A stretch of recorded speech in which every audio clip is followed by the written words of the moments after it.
It was never supposed to happen. I had always prided myself on being a woman of morals, someone who believed in loyalty and the sanctity of marriage. But life has a way of testing us in ways we never imagine. This is my story, one filled with forbidden emotions, moral dilemmas, and the devastating consequences of infidelity. My name is Claire. I was 38 when my world started to spiral into chaos. I had been married to my husband, Richard, for 12 years. Richard was everything I had ever wanted in a man: successful, kind, and dependable. But with the years came complacency. Our relationship had grown predictable, almost mechanical. We rarely talked about anything beyond bills, schedules, or our shared responsibilities. Somewhere along the way, we had stopped seeing each other. Enter Michael, Richard's son from his previous marriage. Michael was 22 when he came to live with us temporarily while he sorted out his life after college. He had always been polite but distant during previous visits. However, living under the same roof changed that. For the first time, I got to know him beyond the surface. Michael was charismatic, intelligent, and above all, attentive, something I hadn't felt from Richard in years. At first, our connection seemed innocent. We'd sit in the kitchen late at night, talking about books, movies, and life. I was surprised by how easy it was to open up to him. He listened in a way Richard never did anymore. He noticed things: if I changed my hairstyle, wore a new dress, or seemed tired.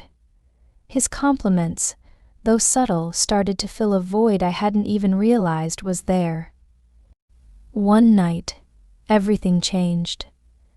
Richard was away on a business trip, and Michael and I decided to watch a movie together. The atmosphere was relaxed, but there was an unspoken tension. I remember laughing at something he said, and when I turned to look at him, our eyes lingered just a moment too long. It was as if time froze, and in that instant, I felt a rush of emotions I couldn't understand or control. After the movie, as I got up to clear the dishes, Michael grabbed my hand. "Claire," he said softly, "I don't know what's happening here, but I can't stop thinking about you." I should have pulled away, laughed it off, or reminded him of the inappropriateness of his words. But instead, I stood there, frozen, my heart pounding. "Michael, this isn't right," I whispered, though my voice lacked conviction. That night, nothing physical happened, but a line had been crossed. We both knew it, and yet we didn't stop. Over the following weeks, our late-night conversations grew more intimate. I confided in him about my unhappiness, my sense of invisibility in my marriage, and my fears of growing old and unloved. He listened, and in return he shared his struggles, his insecurities, and his dreams. We became each other's solace, but it was a dangerous kind of comfort. The first time we kissed was in the kitchen. Richard was at work, and I had just finished making lunch. Michael walked in, leaned against the counter, and watched me. There was something in his eyes, a mixture of longing and hesitation. Without thinking, I closed the distance between us. The kiss was brief but electric, leaving us both breathless and terrified. "This can't happen again," I told him, and he nodded. But deep down, we both knew it was a lie. Our affair was brief but intense. Every stolen moment was filled with passion and guilt. I hated myself for what I was doing to Richard, a man who had done nothing to deserve such betrayal. Yet, I couldn't bring myself to stop. Michael made me feel alive in a way I hadn't felt in years. He saw me, really saw me, and I was addicted to that feeling.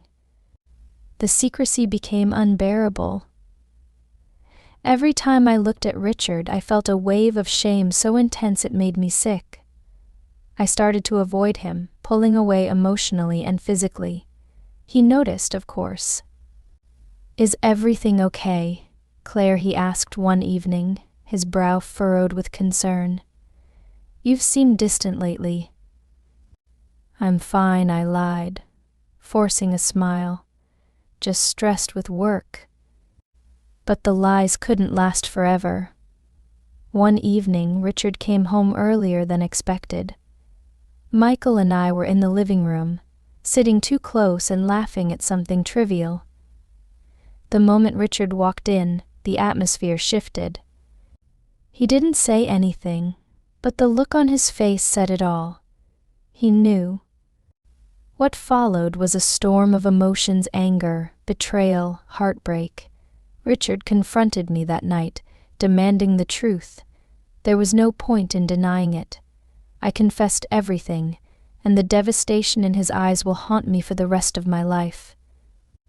Michael moved out the next day, and Richard and I were left to pick up the pieces. But some things, once broken, can never be repaired. Our marriage didn't survive. The trust was gone, and so was the love we once shared. As for Michael, I haven't seen or spoken to him since he left. Sometimes I wonder how he's doing, if he regrets what happened as much as I do. But those thoughts are fleeting, quickly replaced by the reality of the damage we caused.